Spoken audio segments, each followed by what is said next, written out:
साहबजादों की स्मृति में आयोजित आज के साहबजादा दिवस के कार्यक्रम में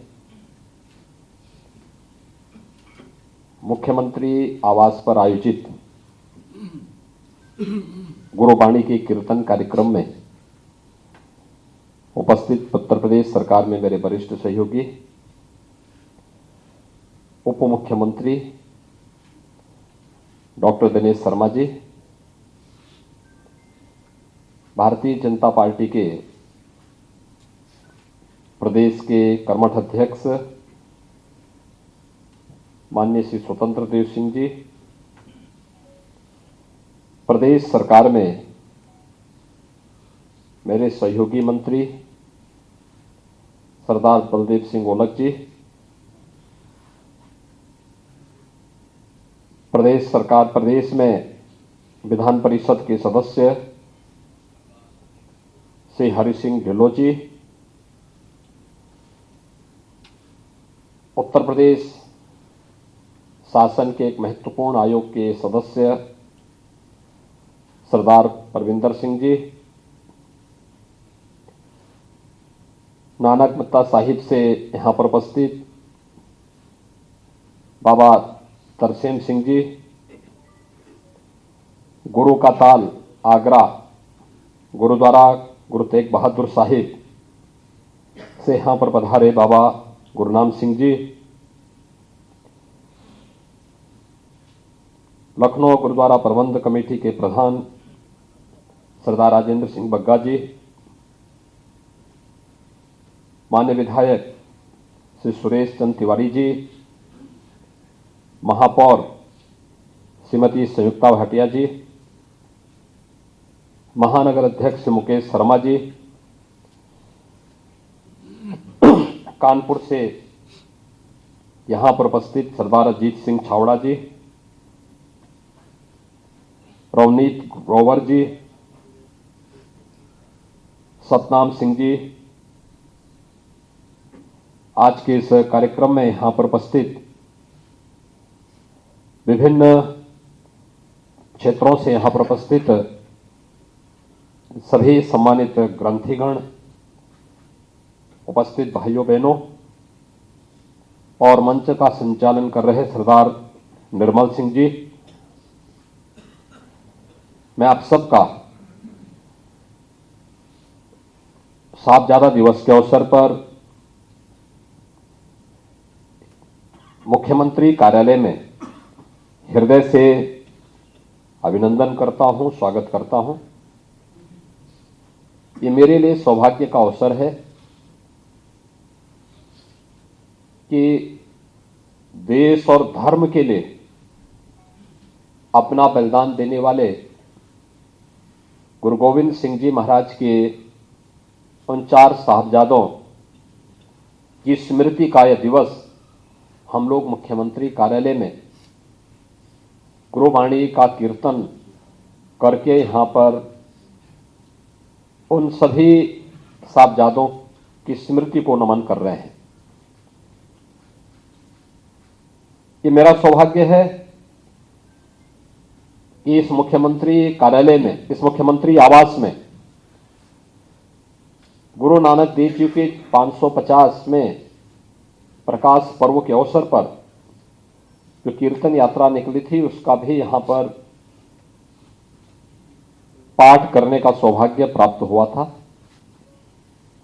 विगत वर्ष भी हम लोगों को यहां पर साहबजादा दिवस के अवसर पर एकत्र होने का सौभाग्य प्राप्त हुआ था और यह वर्ष फिर हम सबके इस पावन कार्यक्रम के साथ मिलन का एक आयोजन यहां पर हो रहा है।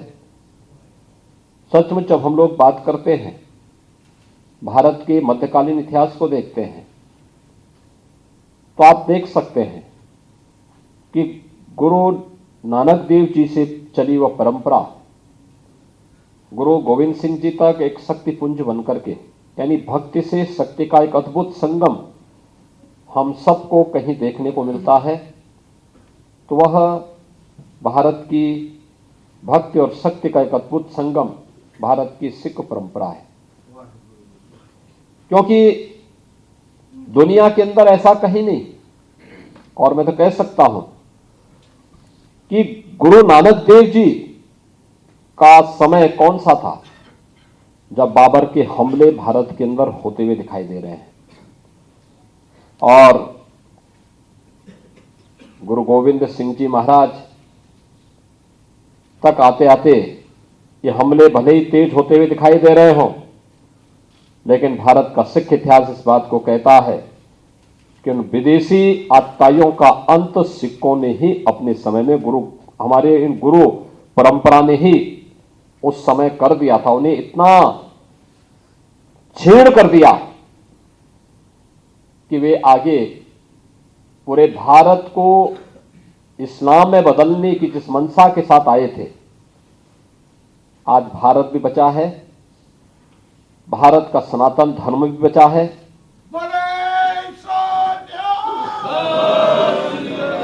हर देश और दुनिया में सिख कौम जहां कहीं भी है अपने पुरुषार्थ के लिए जानी जाती है, लेकिन भारत को गुलाम बनाने की मंशा और भारत को इस्लाम में बदलने की मंशा के साथ जो आए थे, आज उनका नामो निशान मिट गया है। यानी ये चीज हमें बात बताती है कि भारत की ये गुरु परंपरा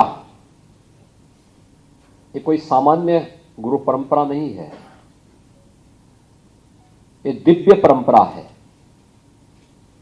ये वह परंपरा है जो अपने एक विशिष्ट आयोजन के लिए, विशिष्ट मार्गदर्शन करने के लिए उस कालखंड में हिंदुस्तान को बचाने के लिए ही आई थी, और देश और धर्म का बचाव करते हुए उन्होंने एक मार्ग हम सबको दिखाया।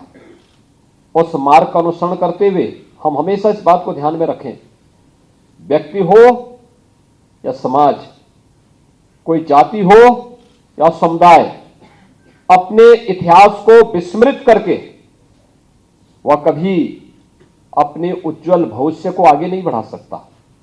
और मैं आप सबका अभिनंदन करूंगा जब हमारा एक एक सिख बंधु सिखी परंपरा का सम्मान करते हुए उसको मजबूती के साथ आगे बढ़ाने का कार्य करता है, तो वास्तव में आप देश और धर्म के प्रति गुरु परंपरा की उन प्रतिबद्धताओं को आगे बढ़ाने का कार्य करते हैं जो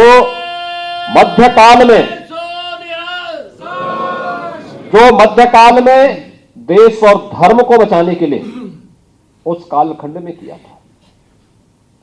आप याद कर सकते हैं, गुरु नानक देव जी ने बाबर को जाबर कहने का साहस कोई करता है तो उस कालखंड में गुरु नानक देव जी करते हैं।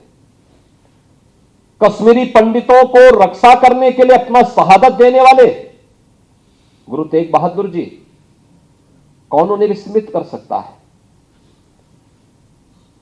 विदेशी आक्रांताओं का जवाब देने के लिए अलग अलग सिख गुरुओं ने अलग अलग समय में जो प्रेरणा प्रदान की कि अगर आप बाधा बनेंगे हमारी धार्मिक परंपरा में तो हम भी इसका जवाब इसी रूप में देंगे, अलग अलग कालखंड में देखने को मिला। और गुरु गोविंद सिंह जी ने तो उन्होंने अपने विचित्र नाटक में सब कुछ लिख दिया है, सब कुछ कह दिया है। वो न केवल उस कालखंड के लिए, आने वाले समय के लिए भी हम सब के लिए एक नई प्रेरणा है। और भाइयों बहनों, आज जब हम यहां पर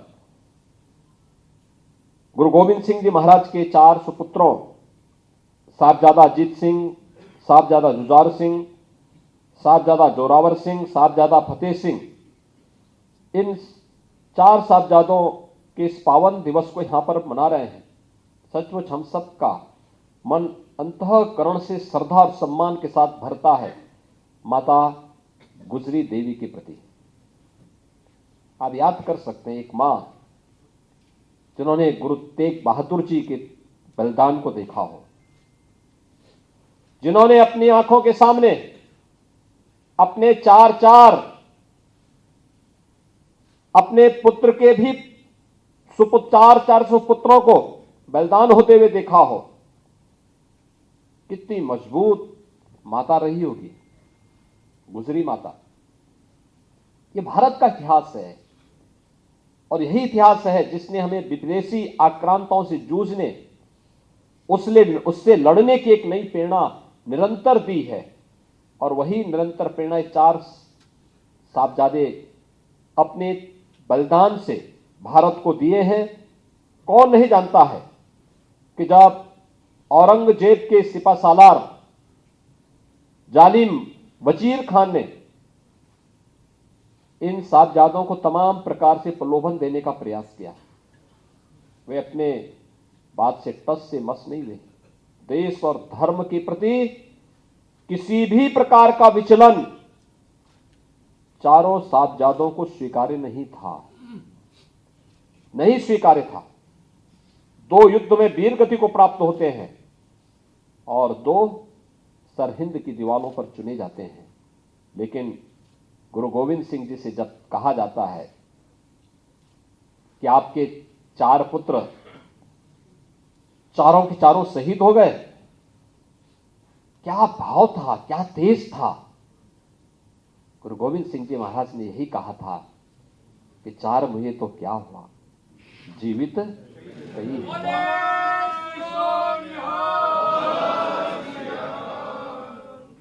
ये जीवित कई हजार की बात जब वे कहते हैं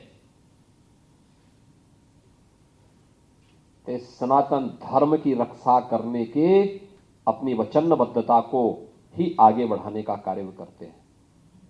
उन्होंने यही कार्य किया। ये 4 मुए तो क्या हुआ, जीवित कई हजार का मतलब ये जितने भी अभी हैं ये सब मेरे ही पुत्र हैं, यानी पूरा हिंदुस्तान मेरा पुत्र है और इन सब के लिए हम आगे अपना कार्य करेंगे। जो ये भाव है, यह भाव हम सबके मन में गुरु परंपरा की प्रति अपार श्रद्धा का भाव पैदा करता है। और ये मैं अपना सौभाग्य मानता हूं, मुख्यमंत्री आवास में कोई अन्य धार्मिक कार्यक्रम नहीं होता है, कोई अन्य कार्यक्रम नहीं होता है। लेकिन मेरा यह मानना है यहां पर कार्यक्रम होने चाहिए, वे होने चाहिए जो भारत के इतिहास को एक नई दिशा देते हो। और भारत के इतिहास को नई दिशा देने वाला एक कार्यक्रम है साहबजादों के प्रति सम्मान का भाव। आज की वर्तमान पीढ़ी को एक नई दिशा देने का कार्य। आज की हमारी पीढ़ी, युवा पीढ़ी देश और धर्म के बारे में जान सके, अपने सच्चे इतिहास को पहचान सके, सिख गुरुओं के योगदान का स्मरण कर सके, उनके प्रति सम्मान का भाव भी पैदा कर सके। ये कार्यक्रम करके हम सिख पंथ पर कोई उपकार नहीं कर रहे हैं, क्योंकि सिख पंथ उपकार की चीज ही नहीं है, ये तो पुरुषार्थ से बना है, गुरु के आशीर्वाद से आगे बढ़ा है। निरंतर जूझते हुए, विपरीत परिस्थितियों का सामना करते हुए हम देश में, दुनिया में जहां कहीं जाते हैं पूरे गर्व के साथ, पूरे गौरव के साथ अपनी सिखी को बचाते हुए एक सिख जब कार्य करता है हम सबको गौरव की अनुभूति होती है। यह है भारत की परंपरा। और उस परंपरा को बनाए रखने के लिए जिस भी प्रकार के योगदान की आवश्यकता पड़ेगी, ये हम सब करेंगे, सरकार करेगी, सरकार उसमें आपके साथ में है। कहीं उसमें कोई संकोच ही नहीं होना चाहिए। एक दिन मैंने रात्रि में ऐसे ही परविंदर को फोन किया 10 बजे, ऐसे ही मैंने कहा भी मुझे यहां के कुछ ग्रंथियों के साथ बातचीत करनी है, क्या आ सकते हैं? उन्होंने कहा अगले 15 मिनट में। मैं सोचता था कि लगता है मेरा पूरा रात खराब करेंगे, और मैं अनिश्चित बैठा था। तब तक मुझे जानकारी मिली के साथ बाहर जो है 12-15 सभी जो हमारे यहां के पूज्य ग्रंथी हैं अलग अलग गुरुद्वारों के, रात्रि में आ चुके थे। तब तक मैंने कहा यह होता ही प्रतिबद्धता, यानी 10 मिनट पहले मैं जानकारी देता हूं और अगले 10 मिनट में वे सभी एकत्र होकर के मुख्यमंत्री आवास पर उपस्थित हो जाते हैं। यह है प्रतिबद्धता, और वह प्रतिबद्धता हम सब के लिए अत्यंत महत्वपूर्ण है। जो बात यहां पर कही गई कि गुरु गोविंद सिंह जी के 4 साहबजादों को पाठ्यक्रम में स्थान देना है, यह हमारे लिए बहुत महत्वपूर्ण है। इसलिए महत्वपूर्ण है आज की हमारी पीढ़ी देश और धर्म के बारे में सही जानकारी ले सके। 7 साल 9 साल क्या उम्र होती है? एक भी तो बालिग नहीं था आज की दृष्टि अगर आप देखेंगे, लेकिन देश और धर्म के लिए लड़ रहे हैं।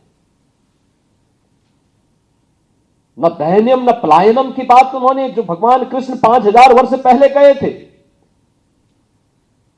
उस समय भी वह दृश्य अगर हमें देखना है, गुरु तेग बहादुर जी महाराज, गुरु गोविंद सिंह जी महाराज, गुरु गोविंद सिंह जी महाराज के 4 साहबजादों के अंदर इस बात को देखने को मिलता है। मैं भी देख रहा था, अभी हम लोग काशी में गए थे। काशी में प्रधानमंत्री जी ने काशी विश्वनाथ धाम का भव्य उद्घाटन किया। मैं काशी विश्वनाथ धाम के उद्घाटन के समय हम लोगों ने देखा वहां पर कि काशी विश्वनाथ मंदिर को स्वर्णमंडित किसने किया, तो नाम आया महाराजा रणजीत सिंह ने।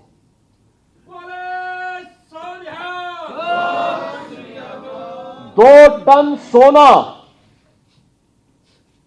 2 टन सोना लेकर के वे काशी विश्वनाथ मंदिर में आए थे और काशी विश्वनाथ मंदिर को स्वर्णमंडित किए। औरंगजेब तोड़ता है और महाराजा रणजीत सिंह स्वर्ण मंदिर को स्वर्णमंडित करते हैं। अब ये तो दृष्टि है। हम औरंगजेब को सम्मान देंगे या महाराजा रणजीत सिंह को सम्मान देंगे?